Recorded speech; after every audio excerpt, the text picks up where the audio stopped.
মাজুলী যোৰহাট সংযোগী দলঙৰ কাম স্তব্ধ হৈ থকা প্ৰায় ৯টা মাহ উকলি যোৱাৰ পাছত পোহৰলৈ আহিছে মাজুলী যোৰহাট সংযোগী দলঙৰ ব্ৰহ্মপুত্ৰৰ খুঁটাৰ যিসমূহ ৰড আছে সেই ৰডসমূহ দিন দুপৰতে দেখা গৈছে এনেদৰে কাটি নিয়া ফেৰীৰ যাত্ৰীৰ কেমেৰাত বন্দী হৈছে এই সমগ্ৰ দৃশ্য। চাওক কেনেদৰে এখন টুলুঙা নাৱেৰে দলঙৰ খুঁটাৰ কাষত ৰৈ এই যিসমূহ ৰড আছে সেই ৰডসমূহ কাটি নিয়া দেখা গৈছে।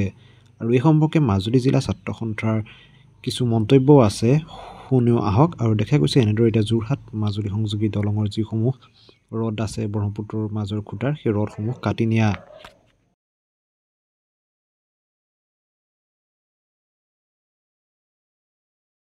আৱেগস্বৰূপ যোৰহাট মাজুলী সংযোগী যি পকী দলঙৰ নিৰ্মাণৰ কাম, এই নিৰ্মাণৰ কাম দেখা পোৱা গৈছে যে আজিৰ পৰা প্ৰায় ৯টা মাহ বন্ধ হৈ আছে।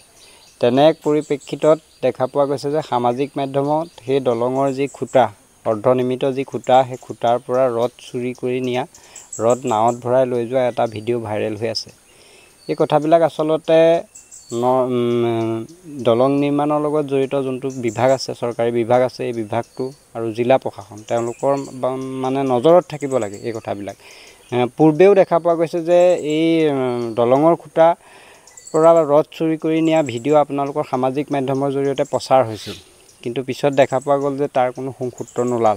এনেধৰণে যদি এই দলঙৰ কামবিলাকৰ পৰা যদি এনেধৰণে যিকোনো সামগ্ৰী, দলং নিৰ্মাণৰ প্ৰয়োজনীয় যিকোনো সামগ্ৰী যদি এনেধৰণে চুৰি কাৰ্যৰ লগত জড়িত হৈ থাকে বা কোনো দুষ্কৃতিকাৰীয়ে যদি এনেধৰণে নি থাকে, তেতিয়াহ'লে নিশ্চিতভাৱে মাজুলীবাসীৰ আৱেগৰ দলংখন নিৰ্মাণৰ ক্ষেত্ৰত স্থবিৰতা অহাটো নিশ্চিত। আৰু এইটো এটা যে ক্ষতি হ'ব, মাজুলীবাসীৰ বাবে ক্ষতি হ'ব, এইটো এটা নিশ্চিত সত্য কথা। গতিকে আমি এই মুহূৰ্তত এটা কথা ক'ব বিচাৰিছোঁ যে যোৰহাট মাজুলী সংযোগী নিৰ্মাণৰ যি দলঙৰ যি সামগ্ৰী, যিসমূহ সামগ্ৰী, সেই সামগ্ৰীসমূহৰ ওপৰত দলং নিৰ্মাণৰ দায়িত্বত থকা যিটো কৰ্তৃপক্ষ, যিটো বিভাগ, সেই বিভাগটোৰ পূৰ্ব নজৰ থাকিব লাগে, তেওঁলোকৰ সম্পূৰ্ণ নজৰ থাকিব লাগে।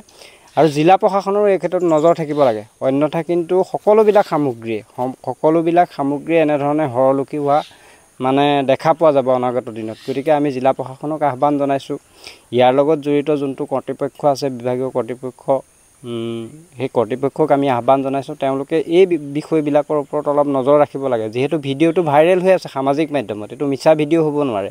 এখন সৰু নাৱত, এখন টুলুঙা নাৱত ৰড ভৰাই পেলাই তাৰ পৰা টানি লৈ গৈছে, এইটোতো মিছা কোনো কাৰণত হ'ব নোৱাৰে। গতিকে এইটো সত্য কথা।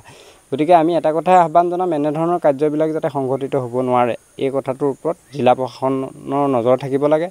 আৰু যিটো বিভাগীয় কৰ্তৃপক্ষ তেওঁলোকৰ নজৰ থাকিব লাগে। আৰু আমি স্থানীয় যিসকল ব্যক্তি থাকে সেইসকলকো এইটো এটা কথা আমি আহ্বান জনাব বিচাৰিম যে মাজুলীৰ বৃহত্তৰ স্বাৰ্থৰ খাতিৰত তেওঁলোকো অলপ সচেতন হোৱাটো প্ৰয়োজন আছে। তেওঁলোকে যদি তেনেধৰণৰ দুৰ্বৃত্তক দেখা পায়, তেনেধৰণৰ দুষ্কৃতিকাৰীক দেখা পায়, তেতিয়াহ'লে নিশ্চিতভাৱে তেওঁলোকক ধৰি পেলাই এনেধৰণৰ কাৰ্যৰ লগত কি কাৰণত জড়িত হৈছে সেই কথাবিলাক তেওঁলোকেও সোধপোছ কৰাৰ তেওঁলোকৰো অধিকাৰ আছে। যিহেতু তেওঁলোকৰ এইটো এটা ৰাজহুৱা সম্পত্তি, গতিকে ৰাজহুৱা সম্পত্তিৰ পৰা এনেধৰণৰ সামগ্ৰী লৈ যোৱাটো কোনো কাৰণতে যুক্তিসংগত নহয়, ন্যায়সংগত নহয়। এইটো চুৰি কাৰ্যৰ লগত জড়িত এটা ঘটনা। গতিকে আমি এই মুহূৰ্তত মাজুলীবাসীৰ যিসমূহ সচেতন ব্যক্তি আছে তেওঁসকলকো আহ্বান জনাম যে তেওঁলোকেও অলপ নজৰ ৰাখক, জিলা প্ৰশাসনে নজৰ ৰাখক। আৰু যিটো বিভাগীয় কৰ্তৃপক্ষ তেওঁলোকৰ সম্পূৰ্ণ কৰ্তৃত্ব আছে, দায়িত্ব আছে। এই বস্তুসমূহ তেনেধৰণে পেলাই থৈ তেওঁলোকে যদি তাৰ ওপৰত নজৰ নাৰাখে, তেতিয়াহ'লে মাজুলীবাসীৰ এটা বৃহৎ ক্ষতি হ'ব অনাগত দিনত।